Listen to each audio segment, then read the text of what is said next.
कि वो चीज़ें जनरल पब्लिक को पता नहीं होता और उनको पता होता है, उन्होंने यूट्यूब देखा है और उसपे ये चीज़ें महँगी होती हैं, तो वो सारी चीज़ों को लाके ये मार्केट में कोशिश करते हैं महँगा बिक जाएगा और उसी से वो फ्रॉड का शिकार होता है।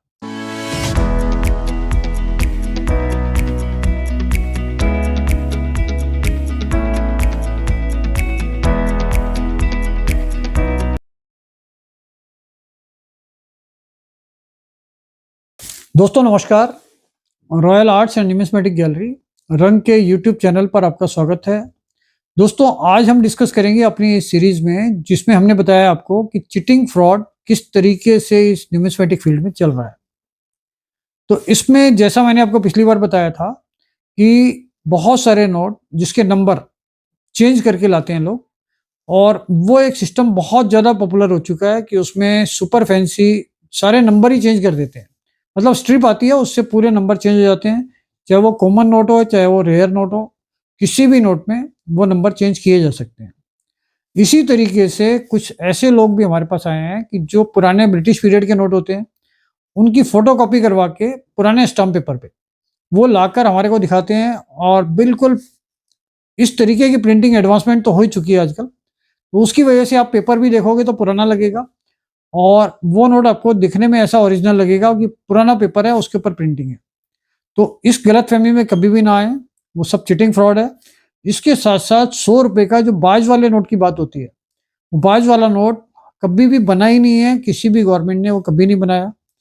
तो बाज वाला नोट 100% फ्रॉड होता है, तो उसमें सीडी देशमुख का बाज वाला नोट कभी नहीं बना।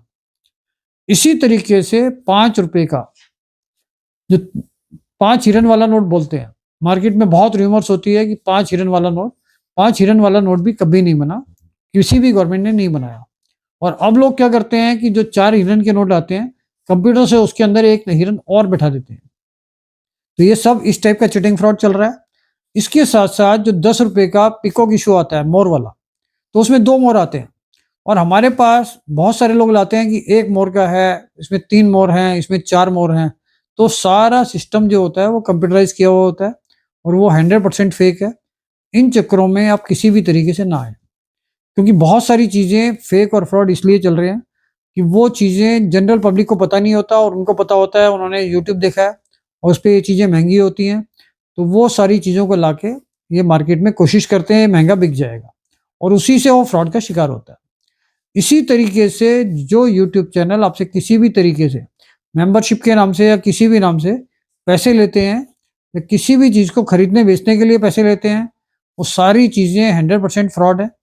उन लोगों को किसी भी नेशनल एग्जीबिशंस में एंट्री नहीं दी जाएगी, जो यूट्यूब के थ्रू पब्लिक से किसी भी चीज़ को खरीदने बेचने के लिए पैसे ले रहे हैं। तो हम लोगों का रंग फेयर अभी 17th आने वाला है, तो बाकी भी ऑल इंडिया में जितने भी एग्जीबिशन ऑर्गेनाइजर्स हैं, तो हम उन सबसे बैठकर ये बात कर सकते हैं कि जो यूट्यूबर किसी भी तरीके के चीटिंग फ्रॉड में इन्वॉल्व हैं, उन लोगों की एंट्री किसी भी एग्जीबिशंस में नहीं होगी। और दूसरी बात कि जो चीज़ें आप बेचने के लिए लाते हो, तो उसमें रेयरिटी बहुत सारी चीज़ों में दिखाई देती है, लेकिन मैंने जैसा आपको पहले भी बताया कि चांदी के सिक्के की मार्केट अभी बहुत ज़्यादा है। तो अभी चांदी के सिक्कों में क्या होता है कि जो ब्रिटिश इंडिया के कॉमन सिक्के बने थे, ब्रिटिश पीरियड में, तो उसमें डुप्लीकेसी बहुत ज़्यादा है और ये डुप्लीकेसी ऐसी नहीं है कि जो न्यूमिस्मेटिक की वजह से डुप्लीकेट किए गए हों। ये डुप्लीकेट बहुत सारे लोग आते हैं कि भाई हमारे पास तो पारिवारिक रखे हैं और 30-40 साल से रखे हैं, 50 साल से रखे हैं, तो इसमें डुप्लीकेट नहीं हो सकता। तो वास्तविकता इसमें क्या है कि न्यूमिस्मेटिक फील्ड उस टाइम पे इतनी डेवलप नहीं थी, ना लोगों को न्यूमिस्मेटिक का उतना आइडिया था। जो नकली सिक्के बनाए जाते थे चांदी के ब्रिटिश पीरियड के, वो इसलिए बनाए जाते थे कि जो गवर्नमेंट ने सिक्के बनाए थे उसकी प्योरिटी थी 91.6% और चांदी की प्योरिटी जो है वो कम करने के लिए, जैसे मान लो वो हमारे 91.6% प्योरिटी है उसमें चांदी की और हमें उसकी वैल्यू कम करनी है, तो उसमें हमने 30%, 20%, 10% चांदी डाली और वही सेम सिक्का बना दिया। तो उसमें मेटल की वैल्यू एकदम से ही 1/3 हो गई, जिसकी वजह से वो मार्केट में कॉमन दुकानदारों को सर्कुलेट होते थे कि भाई आपके पास कोई भी कस्टमर आए तो उसका चांदी के ओरिजिनल सिक्कों के साथ साथ ये मिक्स करके दे दो, क्योंकि वो सिक्का अगर उस टाइम पे 500 रुपए का था तो नकली सिक्का 150 रुपए का होता था या 100 रुपए का होता था या 70 रुपए का होता था। तो वो दुकानदार को भी नहीं पता होता था उसमें प्योरिटी कितनी है, उसको ये पता होता था कि इसमें चांदी कम है और ये बाद में बन के आया है और ये असली है। तो वो दुकानदार अपने फायदे के लिए वो चांदी की परसेंटेज को कम करके सस्ते सिक्के को कॉमन सिक्कों के साथ मिलाकर दे देते थे और वो लोगों के पास कलेक्शन में है। तो वो जब आप हमारे पास लेकर आते हो तो हम सबसे पहले यही कहते हैं कि ये नकली है। तो नकली से मतलब ये नहीं है कि न्यूमिस्मेटिक में वो नकली थे, वो सिर्फ चांदी की प्योरिटी को कम करके उसके साथ वो फ्रॉड था, वो चीटिंग थी कि भाई आप ब्रिटिश पीरियड के सिक्के बना रहे हो और वो भी 20% के, 30% के, 40% के, जो कॉमन चीजें मार्केट में आज भी अवेलेबल है। तो ऐसी चीजों से सावधान रहें। चांदी के सिक्के की वैल्यू मेटल प्राइस से डिपेंडेंट होती है और अभी भी चांदी के रेट में बहुत ज्यादा फ्लक्चुएशन आ रहे हैं, जिसकी वजह से इसकी वैल्यू 1200 से लेके 2500 रुपए के सर्कुलेशन में घूम रही है। अगर चांदी घटती है तो रेट कम हो जाते हैं, चांदी बढ़ती है तो रेट बढ़ जाते हैं। लेकिन फिर भी जो लोग चांदी के ब्रिटिश इंडिया के सिक्के खरीद रहे हैं, उन लोगों का कोई भी पर्पज़ नहीं है कि वो चांदी को गलाएँगे।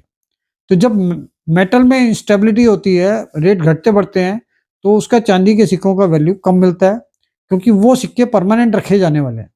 वो ऐसा नहीं है कि आज आपने चांदी बेची और वो गला के यूज़ में आ गए।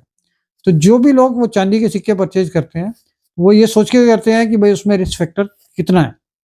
तो इसलिए उसके बहुत ज़्यादा रेट अभी नहीं चल रहे हैं। तो अगर आपको चांदी के सिक्के बेचने हैं तो या तो आप वेट कीजिए और या फिर उसको उस प्राइस के हिसाब से, मैं ये समझता हूँ कि बहुत बेनिफिट नहीं है अभी। लगभग चांदी के आसपास ये रेट ही आपको मिल रहे हैं, ये चीज़ है।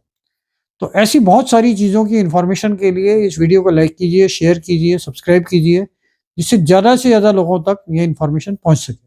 Thank you.